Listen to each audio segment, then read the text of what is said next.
Ayan, good day everyone. Our topic or lesson for today in information security management is about the introduction or an introduction to cybersecurity. Okay, so for the introduction to cybersecurity, we will be talking about what is cybersecurity, then types of cybersecurity, how to secure a computer, principles for protecting information, types of hackers, how to become a cybersecurity expert, motivation of cybersecurity attack, common attacks and responsibilities of a cybersecurity expert. Okay, so first, ano nga ba ang cybersecurity? So, pag sinabing cybersecurity, ito yung technology and process na kung saan designed to protect networks and device from attacks and unauthorized access. So, ibig sabihin, pag sinabing cybersecurity, ganito yung protection natin for our device, our computer, and our software. Okay? So, meron tayong tinatawag na levels of cybersecurity. Meron tayong personal level, work level, and government level. Pag sinabi natin personal level, ito yung mga online and offline identity. Pag sinabing online, ito yung mga inputs ng data. Halimbawa sa FB, sa email, yung mga age, gender, yung name, yung registration natin, pag nag-register tayo sa SSS, PhilHealth and Pag-ibig, yung mga ini-input natin ng mga data and information, yun ang tinatawag nating personal level. Yung offline naman, ito yung mga printed data. Yung sa ID natin, sa NSO or PSA, yun yung mga offline datas. And then sa work level naman, yung mga information na binibigay natin, halimbawa sa HR, yun mga yun. And then the government, yung mga information naman natin sa SSS, sa PhilHealth, sa medical, ganyan. Yun yung binibigay natin na information sa government. Okay? Next, halimbawa, ikaw yan, nasa work ka, ganyan. That's, magkwento tayo. Ayan. Ikaw yan, nasa work ka, tapos bilang may nag-email sa'yo. Ayan, ang email sa'yo, nakalagay itcompany.org, that blah blah blah. And then, ikaw syempre, pag hindi mo alam yung cybersecurity or wala kang pake sa information mo, ang gagawin mo is i-click mo yan o pipindutin mo yan. So dyan guys, be careful. Wag tayo basta-basta mag-click. Tayo ang weakest link eh. Yung accounting, kasama yan sa purchasing ng CEO, yun yung mismo yung mga target ng mga hackers, of course. And then next, ito naman yung mga advantages of cybersecurity tools. Una is protection of business. Of course, gumagamit ng cybersecurity tools ang mga businesses para protektahan yung mga information or data na mayroon yung isang business. Okay? Next naman is increase productivity. Of course, kapag walang mga hassle or mga threat sa inyong business, mag-run smoothly yung business nyo. And then, inspires customers' confidence. Siyempre, pag alam nilang, hindi na na-hack yung business nyo, of course, magkakaroon ng confidence yung mga customers na mag-trust na sa business nyo. Okay? Next is stops your website from crashing. Of course, kapag walang mga or pag may cybersecurity tools kang ginagamit, hindi madali siyang ma-hack, hindi madaling mag-crash yung system natin. And then protection of your customers. So meron tayong tinatawag na principles for protecting information. First, we have confidentiality. Pag sabi confidentiality, the information and functions can be accessed only by authorized parties, of course. Sila lang yung may mga authorized personnel lang na dapat maka-access or makahawak ng mga informations or data, lalo na kapag prohibited files yung mga yun or informations na yun. May mga authorized personnel lang. And integrity naman, the information and functions can be added, altered, or removed only by authorized parties. Again, since when we are protecting our informations, dapat may integrity. Yung mga authorized lang na mga tao or parties yung dapat humawak at mag-alter or mag-remove ng mga informations na meron tayo sa business. Then we have availability, of course. The information and functions must be available on demand according to agreed upon parameters. So dito naman, dapat kapag kinailangan ninyong informations or data, dapat readily available agad siya, lalo na kapag demand or naghingi ng information or data. Okay? So ano ibig sabihin ng cybercrime? Sinabi kasi ng cybercrime, it involves a computer and a network. So yung computer, pwede siyang magamit sa commission of crime. Pwede siyang, meron kasi mga tina-target na mga businesses, ganyan. And pwedeng ma-harm iyon ng someone's security and sa financial health. Lalo na kapag malalaking businesses, maraming nang-hack dyan para makakuha ng mga informations or data. Pwede namang iba, nagiging crime siya, cybercrime, kapag nanghihingi sila or naghihingi ng ransom, ganyan. So, yung motivation nila is una, ayan, para mag-demand, katulad sinabi ko na mag-demand ng pera or ng ransom. Pangalawa naman is, may mga hackers na minsan nakakommit ng crime, may cybercrime, kasi gusto nilang i-damage yung reputation ng mga businesses, ganyan. Or next is disrupting business continuity, gusto nilang papatigil, ganyan, and create chaos and confusion. Siyempre, minsan kasi kapag na-access nila yung data or information nyo, minsan magkakalat sila ng mga data information na nakaka-damage or nakaka-create ng chaos or confusion sa mga customers nyo or sa tao. Next is achieve military objective. Ito naman, particular siya dun sa mga military matters, ganyan. And lastly, just for fun, wala, mga gusto lang nila mong trip, ganyan, or gusto lang nilang sirain, or hindi naman sirain, basta magkaroon na ng pagkakalibangan or pagkakatuwaan yung ginawa nilang crime. Okay? So ngayon, meron tayong tinatawag na 10 types of hackers. So isa-isahin natin siya. Pag sinabing white hat, ito yung mga hackers na hinahire ng mga company para makita yung weakness ng system nila. Ang gagawin niya, itatry niyang i-hack ang company. Doon malalaman yung mga kulang, yung mga security vulnerabilities ng isang company. So sila, legit sila na hackers. Hindi sila criminals, paid sila or bayad sila. Sila yung mga ethical hackers. Okay?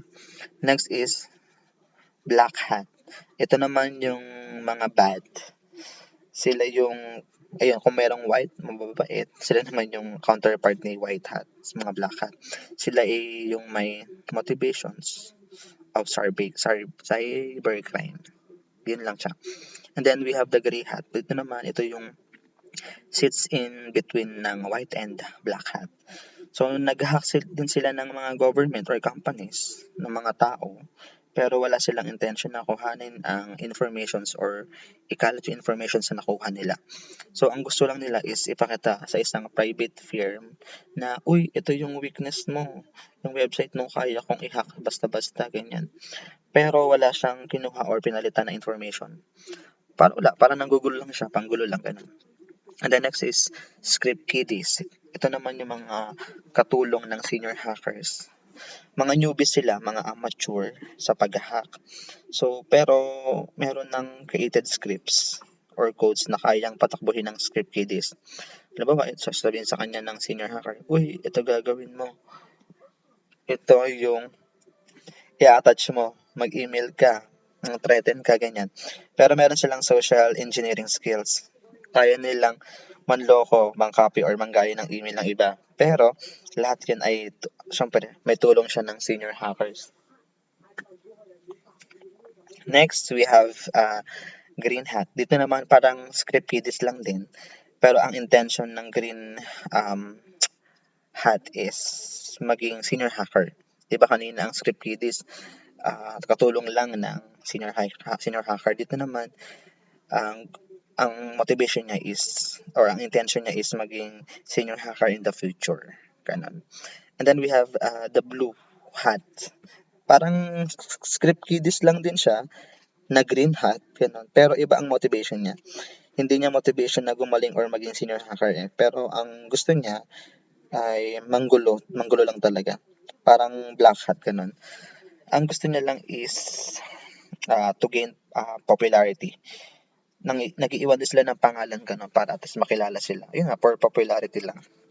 Next is red hat. Ito naman is counter siya, kina-counter niya yung black hat. Minsan aggressive type si red hat. Ngayon kapag na-counter niya na si black hat, ang motivation niya is to pin down talaga yung mismong si black hat or kung sino man yung mga hackers na yun. Ganun, so aggressive siya. So next we have um, hacktivist. Sorry, sponsored pala. Sponsored. Ito naman, ito yung mga bayad. Kunwari, may nagbayad sa kanila na, uy, i-hack mo si government na to. Babayaran ka namin, ganyan.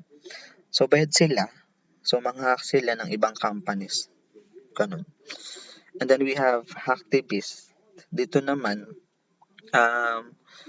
for political matters to, basta meron silang political advantage. Political agenda. Ganyan. Next is suicide. Dito naman, walang pake kahit mahuli or magbayad kapag nahuli, ganyan. Parang bahala na, ganyan. Pero minsan, meron silang mga agreement. Halimbawa, babayaran sila ganun para mahuli. Basta may kapalit. Sila yung mga suicide hackers. Yun. Next, we have ito yung mga common attacks in cybersecurity. First, we have DOS or denial of service. Ito naman may mga multiple email, yung flood or talagang nalulunod yung server. Para bumagal yung server, ganyan. Nag-flood sila ng email. Common attack sa to ha. Number 2 is malware. Dito naman, ito yung virus na nakakapasok sa device natin. Next, we have phishing. Dito naman, may email spoofing. Nagloloko sila na sila yung kausap mo, ganyan, phishing yon. So, nagpa-pretend, ayun, nagloloko sila na sila yung kausap mo. The next is man in the middle. Ang ibig sabihin naman itong man in the middle, parang in between sa connection ng server, nagpe-pretend sila na sila o siya yung server hanggang sa makapasok siya or si hacker. Like halimbawa sa may SM, pag napunta kayo ng SM, di ba may SM Wi-Fi? Meron dong iba nagpe-pretend na sila nagpe-pretend sila para ma-access nila yung info and data mo. Ganyan. Ikaw naman, halimbawa may nakita ka lang Wi-Fi, free Wi-Fi. Papasok, magkoconnect ka na, hindi mo alam. Ma-access na ng hacker yung info, ganyan. Next, we have cross-site script attack. Dito naman, usually sa mga website to, mga nagpa-pop out, mahilig maraming ganyan. Bila-bila na nagpa-pop up. Tawag doon cross-site script attack. Next, number 6, password attack. Dito naman, parang guessing game. Nanghula ng password, ganun. Meron kasi iba na madali lang manghula ng password. Ganyan. Or gumagawa sila ng or gumagamit sila ng script, ganyan. Para ma-attack yung system. 7 is eavesdropping attack. Dito naman, gawa sa mga telephone. Wala lang, nakikinig lang sila. Yung isa, nag-listen lang, ganyan. Wala, parang lang. Nakaka-connect sila or hinahack nila yun para makinig lang. Wala lang. Gusto lang nila makichismis. Ganyan. And then, lastly, we have SQL injection attack. Dito naman, ina-attack ang SQL. Kapag in-attack sila, pag in-attack nila, ganun, mawawala na laman ng lahat ng server. Ganun. Kapag na-attack yung SQL mo, lahat ng laman ng data server is mawawala. Katakot. Ganun siya. Next is how to secure your data. Of course, dito naman, madali lang. Una is, ito naman common naman two-factor authentication. Gumagamit tayo sa Facebook ng two-factor authentication. Tapos secure your password. Pwede kayong gumamit ng password na complex or password complexity. Next is regular updates, and then updated antivirus, ganyan. Update lang natin yung mga antivirus natin. And then we have firewall. Tapos pwede rin tayong magkaroon ng spam filtering. Dito naman sa spam filtering, may built-in na mag-filter ng mga messages kung may virus ba ganun. Tapos yung mga may virus, i-set na natin siya or ihiwalay na agad ganun. And then next, we have encryption, mga para ma-lock. Then secure DNS, dito naman yung DNS nyo ay yung DNS nyo na naka-public, dapat secure pa rin ganyan. And then daily backup, yun lang yung mga kailangan nyo para ma-secure yung data natin. Next, probably the last, hindi, siguro second to the last. Ayan, sabi daw, cybersecurity expert. Ito yung mga tao na nag implement ng mga cybersecurity tool para ma-protect tayo. Ayan, we have responsibilities, finding weakness in security. Ito, ayan, ano katulad dyan ng nung kanina, yung mga ng white hat, naghanap sila ng mga weakness sa security, sa system or sa security nyo, ganyan. Sila yung mga cybersecurity expert. Yan, mag-monitor ng systems, para ma-detect yung network breach, ganyan. Sila yung mga cybersecurity. Ngayon, may mga courses or certifications na pwede natin i-kuhanin or magkaroon tayo i-attain itong mga certificates. Una, we have, CompTIA, Cybersecurity Analyst, Certified Ethical Hackers, yan ganyan. And then we have Certified Information System and Security Professional. Ito, pinaka-last, sobrang maganda to para sa ating mga accountants. Yung CISA na tinatawag natin. Kahit naman saan meron to, sa radio meron din ganyan. Ayan, Certified Information Systems Auditor. Maganda to sa certification. So actually, malaki yung nagiging sahod ng CISA. So, if ever na gusto niyo kumuha ng certification na yan, take niyo na siya agad. Kasi magandang opportunity, magandang certification siya. So, ayun. Yan lang naman yung topic natin. Yan lang natatapos yung lessons. And we'll have a quiz na rin regarding this. Yun lang. And thank you, guys. Goodbye.